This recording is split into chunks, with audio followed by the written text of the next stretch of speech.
This is lecture 4 in the course The State of the United States Economy and Society. The title of this lecture is Volunteerism and Unpaid Labor.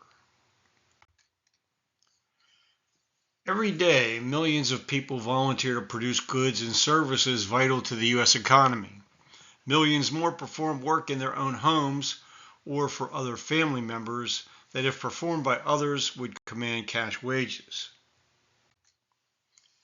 Unpaid family caregivers provide an estimated $600 billion worth of care in the U.S. every year, yet most receive little to no financial support.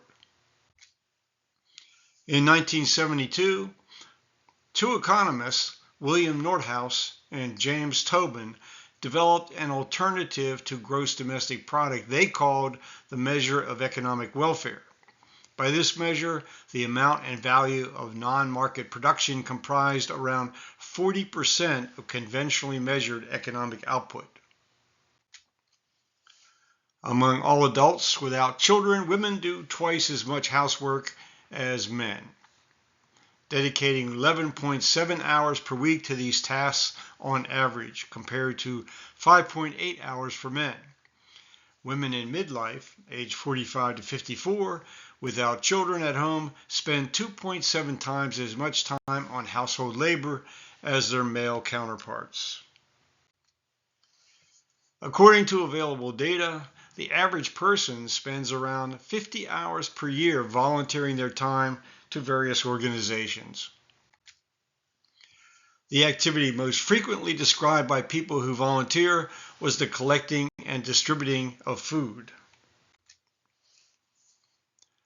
More than 75.7 million people, or 28.3% of Americans, formally volunteered through an organization in 2023, giving more than 4.99 billion hours of service with $167.2 billion of economic value.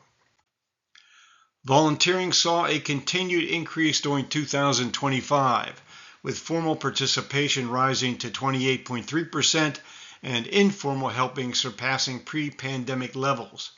Corporate and skills-based volunteering increased as well, with 77% of companies reporting higher employee engagement. The value of volunteer time is estimated by economists to be nearly $35 per hour, contributing an estimated $167.2 billion to the U.S. economy. The American Red Cross reports that volunteers make up 90% of its workforce. They help families after a home fire or other disaster. They provide emotional support, emergency financial assistance to disaster victims and to members of the military, their families, and veterans. They man blood drives and help deliver donated blood to local hospitals. So what are we going to do next? Let's talk about that. Next, we will look closely at social welfare trends in the United States.